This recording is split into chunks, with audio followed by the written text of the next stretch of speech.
नमस्कार, अक्षय बाण न्यूज में एक बार फिर से आपका स्वागत है। आज अक्षय बाण न्यूज टीम पहुंची भाजपा के प्रबल विधायक प्रत्याशी माने जाने वाले डॉक्टर राजकुमार जैन के पास। आज इस मुलाकात में डॉक्टर साहब बताएंगे ललितपुर के बारे में उनका अपना नजरिया क्या है। कैमरामैन विकास घावरी के साथ विभाकांत हुंडा की अक्षय बाण न्यूज पर विशेष रिपोर्ट। जहाँ तक पलायन है तो पलायन भी आप देख रहे हैं, इसलिए होता है कि मजदूरी बाहर ज़्यादा मिलती है, हमारे यहाँ मजदूरी बहुत कम है।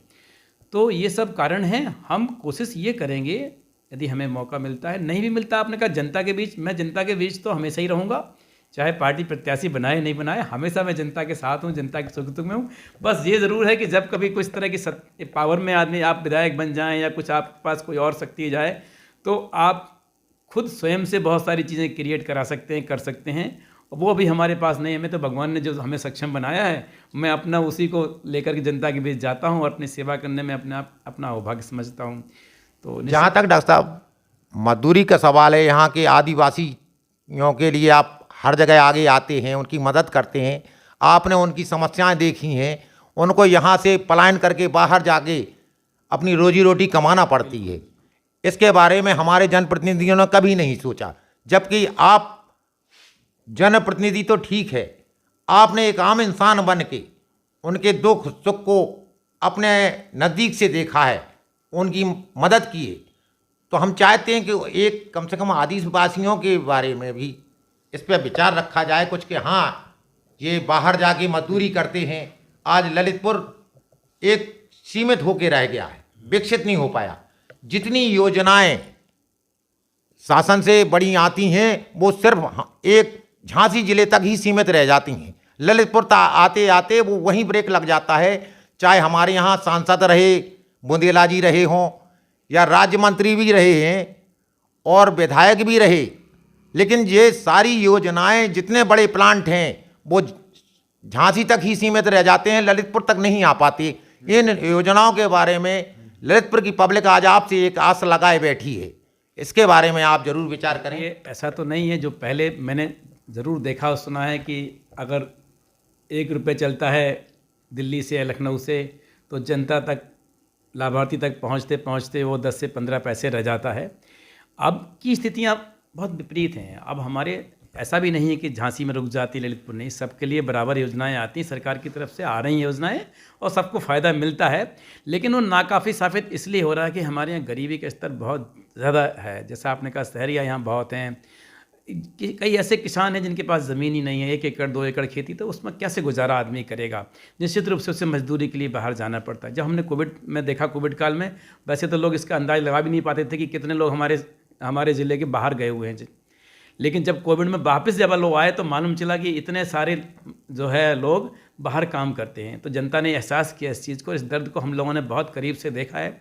और जहाँ तक मेरा सवाल है, मैं एक डॉक्टर हूँ, मेरे पास तो मैं हर गरीब से लेकर बड़ा आदमी आता है और मैं उस दुर्दशा को देखता हूँ कि आदमी के पास बहुत समस्याएं हैं। मैं हर गांव को जानता हूँ। शायद आप क्या कोई भी आदमी इतने गाँव को नहीं जानता होगा, इतने लोगों को नहीं जानता होगा जितना कि मैं जानता हूँ। मेरे पास हर गांव, मेरे से आप पूछिए कौन सा गांव पहुँचने में आदमी को कितनी परेशानी होती है, किस समय आदमी को जाने के बाद ही बस मिलती है। मैं हर परिस्थिति को समझता हूँ। मैं चूँकि इस ज़िले का मूल निवासी हूँ, एक गांव में पैदा हुआ हूं। मैं 15 साल मैंने बचपन के गांव में गुजारे हैं, तो मैं नज़दीक से भी गांव के लोगों की ज़िंदगी को समझता हूं और मैं बहुत बड़े से बड़े स्तर तक भी गया हूं।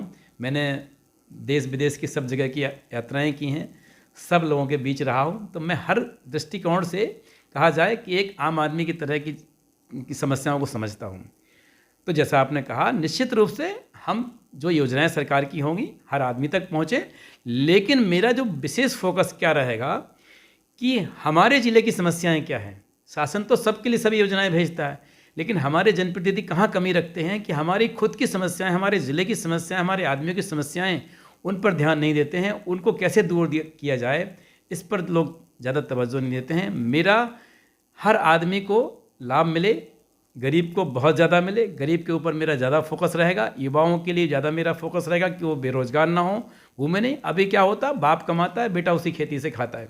हम नहीं चाहते ऐसा हो। वो खेती तो उनके पास रहे, लेकिन उनके पास कोई रोज़गार का दूसरा साधन, क्योंकि फसल 2 बार आती है। मालूम चला प्राकृतिक आपदा आ गई, बेचारा किसान ठगा रह जाता है।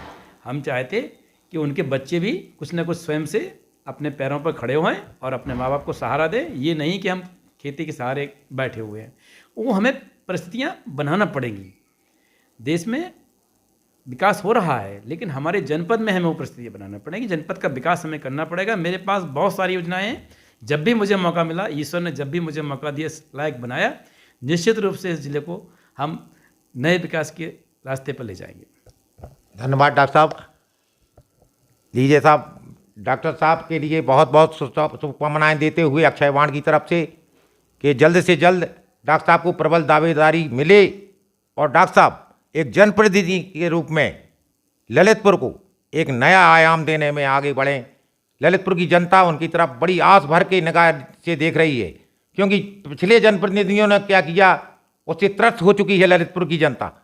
और डॉक्टर साहब एक ऐसे समाज सेवी के रूप में हैं कि जिनके द्वारा जिनके आस लगाना जनता को तो हक बनता है।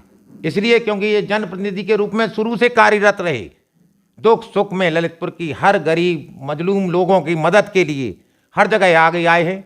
डॉक्टर साहब आपका बहुत बहुत धन्यवाद। अक्षय वाण न्यूज से विभाकांत हुंडैत, कैमरामैन विकास घावरी के साथ, नमस्कार।